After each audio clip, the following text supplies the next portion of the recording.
Welcome to the Manifestation and Money podcast, Angie. Thank you. I'm excited to be here. Thanks for having me. Definitely. Can you share with the listeners a little bit about who you are and what your story is? Yeah, so it's kind of funny. I was a personal finance teacher at the high school level for around 18 years, which is aging me. So maybe we shouldn't talk about that too much. But what ended up happening was the parents kept asking me for help with their money. So they would email me, they would ask me for some of the content that I was delivering to their kids. And so I started to recognize that out there in the world, there's a real lack of general personal finance knowledge because we weren't taught when we were younger. So what ended up happening was I actually decided to get into money coaching. I got my Certified Cashflow Specialist designation. And so I've been helping people on the cash flow side. So I don't really get into the investment side too much. It's more on the daily ins and outs of managing your cash flow so they can be more successful and actually enjoy their money. So by enjoying their cash flow, does that mean you're doing like budgets and stuff like that? Oh, I despise budgets. I like to call myself the anti-budget queen because the truth is with most budgets, people fail depending on how it's set up, but the stats are like 79% of people fail with budgets. I think I've identified a few reasons. One of them is usually they're reactive. So we set up our spreadsheet, we're all excited to go and we have the best of intentions, but we aren't necessarily tracking every single purchase that we make. So we go back at the end of the month, we're reconciling what happened, and then we realize we've gone over. Well, like it's too late at that point, right? And so that's one of the problems I have with the budgeting method is that it's really very reactive. So I tried to come up with something that was a lot more proactive, a tool that we could use to actually help us along the way to ensure we weren't going over in certain categories. And it's been really successful. And in my anti-budget, you track one number. And so you're not tediously tracking when you buy your gas or when you are out there doing your daily activities. It's that one number that you're tracking, call it the weekly spendable. And essentially, if you stay in that number, the way the system is set up is that we have proactively taken care of all the other things that matter. So if you wanted to buy a house, great, we're proactively taking care of your down payment.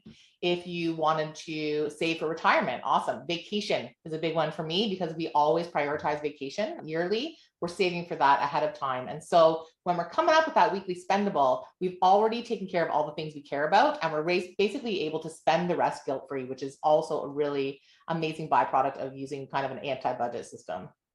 That's fascinating. So you are, in a sense, pre-allocating your money coming in to the places that you are prioritizing. Like you said in there, one of your buckets is vacation, which I think I would hold near and dear to my heart too. So that is already pre-planned. And do you have it set up so it's pulling into a separate account for that? Or how would you manage yourself in making sure that it's going to the right spot? So I do. I call them life jacket accounts. A lot of times people may hear the term sinking funds, but to me, sinking funds is very negative. I don't really understand that because I find these life jacket accounts actually prevent our cash flow from sinking. So I call them life jackets because they're preventing us from drowning. So what I do is I actually have an automatic amount that's been established based on what we want to do every year. So our vacation fund is like over $1,000 a month that we put into it. And it comes out at the beginning of the month, so we can't spend it. And it goes directly. And right now I'm using Wealthsimple for that. And I don't work for them. I get no affiliate income. I do not sell any products. But basically, you want to look for a high yield savings account that's giving you 4%-ish is what it's looking like right now. And one of the reasons I choose Wealthsimple or Neo is they allow you to name your buckets. So I actually keep my savings separate. I have my vacation savings. I have my Christmas savings. I have my kids' activity savings because kids are expensive. I have my house and car repair fund, and that's a big one for people. They don't save for that, and they're like, "Well, it's an emergency." I'm like, "It's not an emergency. If you own a house and a car, it's going to break down." So I don't call those emergencies. I save because they're going to hit me. It's just when, right? And so those life jacket funds have been a game changer for myself and my clients as well. Yeah, definitely. Now with Wealthsimple, I know I was going to do something similar like that at my bank account, and every little account they wanted a $4 charge for that. And I was like, well, now I feel like it's nickel and diming me for trying to be proactive with my money. With Wealthsimple or Neo, was that the other one? Yeah, so there's actually three that do it really well. Wealthsimple, Neo, N-E-O, or EQ Bank. Wealthsimple never used to let you have the buckets. So you could have one cash account making 4%, no fees. But now they've allowed you to make multiple cash accounts You can name them all appropriately, 4% interest on each one, no fees. And it's the same with Neo and EQ Bank. I chose Wealthsimple. One of the reasons I chose them recently is because if you are familiar with CDIC insurance, which is basically if a financial institution goes under, that insurance will cover you up to $100,000 is the typical amount, but that's just for savings and GICs and those interest-bearing vehicles. It's not for stocks, just to clarify, because sometimes people are like, well, I bet poorly on a stock, I'll just get my CDIC insurance. I'm like, that doesn't work. But Wealthsimple actually upped the level. They have $500,000 of CDIC insurance. So for someone who may be sitting on large GICs or large savings accounts, they're a little bit more protected if they use Wealthsimple, which is why I've kind of gone back to them. I got away from them just because they didn't have the buckets, but now I'm back to them because now they have the buckets. So I'm like, yay, they're bringing all of the tools. Yeah, that is neat. And so with Wealthsimple, they're like, are they an online bank? And do you provide like mortgages? Like how else are they making their money if they're not charging money on the accounts? Yeah, they make money when they're dealing with the investment side. So they have robo advisors that would charge a percentage for that advice. It's still going to be a lot less than a financial advisor is charging, to be honest with you, but they are making money on that side of the platform, but they aren't making much with the savings. The only way they're making money with the savings is by lending it out on the other end and charging more interest for that. But again, they're like, one of the things I get questioned on a lot is the safety of them. And I like to talk to people about the fact that your regular bank, your CIBC, your TD, your Royal Bank, if you have money in a savings account, it's CDIC insured exactly the same way. So the level of safety is the same essentially for both of those banks. And the reason Wealthsimple can pay you more interest is because they don't have physical locations and the costs associated with that. So I love using them. I'm getting the same level of safety, if not more, with the $500,000 worth of coverage. I'm getting a higher interest rate because I think Royal Bank was offering me like 0.5% interest compared to 4%. And calling it high interest, right? No, an 80 times differential. I'm like, okay. And it adds up. People don't realize if I'm going to sit my money there for a while waiting for my vacation next year, I might as well make something with it. I'm so glad that you've offered that insight on Wealthsimple, because I do see it pop up in the fire movement groups where people are trying to pull their money and use like those, like you said, the robo investors for their investment savings money there. But I never really thought about just the savings account side of it too. So yeah. Thank you for touching on that. No problem. It's a great tool. Highly, highly suggest it.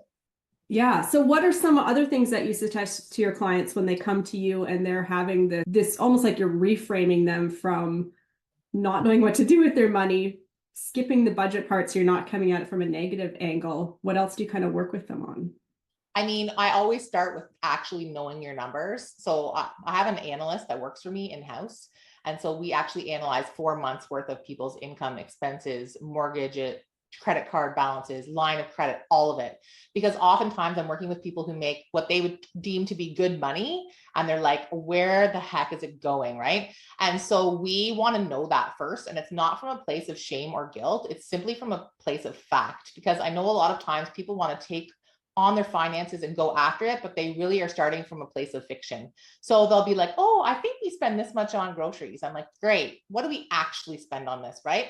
Or a big one for me is renovations. Like I had someone tell me that they had their master bathroom reno fund was at about $6,000. They were almost ready to go. Well, I just had my master bathroom done for $30,000. So if you don't have the actual appropriate numbers, what is the point of even building a plan? Right?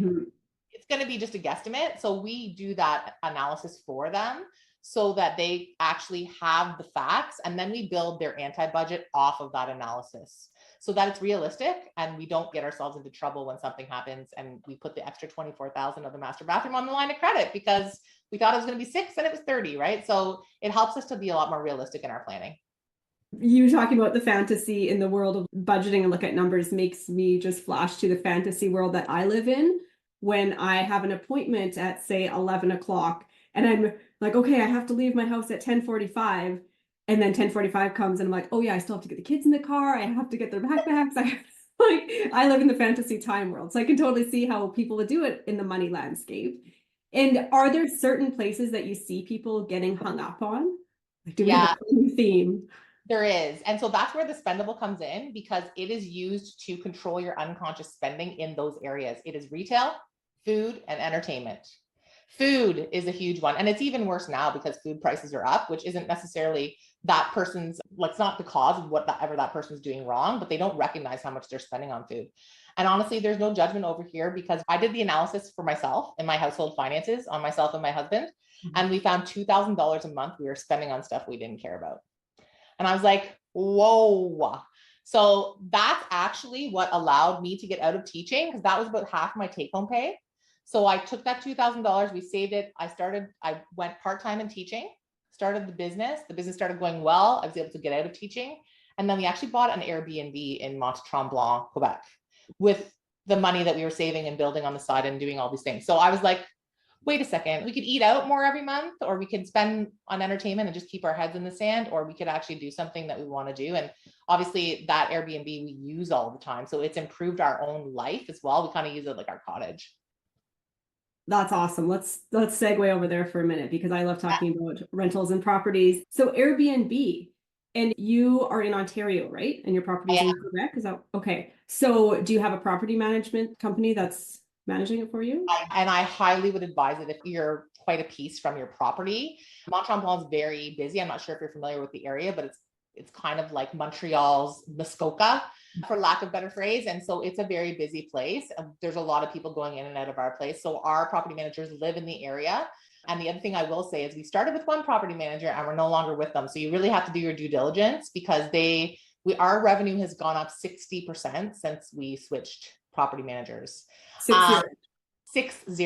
Yeah. Okay.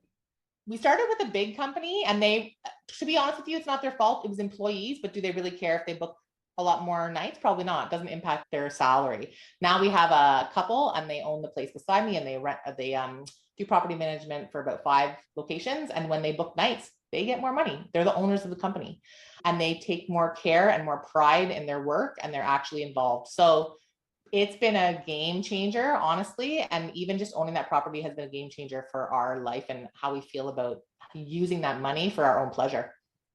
Yeah, that makes total sense. Our properties are not short-term rentals, and my kids are still young, but one day I want to flip the switch and do that. But I think for me, I'm still in the headspace of, oh, I would do it myself, right? You can do it yourself too, but it's a lot of work. And for me, I'm like, okay, if I pay them 15%, I'm like, and they go and do all of these things, it's well worth the money for me. Like even they handle the guests if there's an issue or anything. They are very, very proactive. But again, it's all in who you get. So you really have to do your research. I also own a long-term rental as well. I much prefer the Airbnb. Yeah. And I think it's just because we get to use it for pleasure, right? And so we get something out of it versus just a property sitting there. We're not waiting for it to just build equity for us to enjoy. We're enjoying it in the current time frame. Yeah. So since you have that glimpse into both worlds, what are some of the pros and cons that you see between the short-term versus long-term? Yeah, like here in Ontario, there's been a lot of issues with our landlord tenant board. So if you have problems with a long-term renter, you can't really get them out.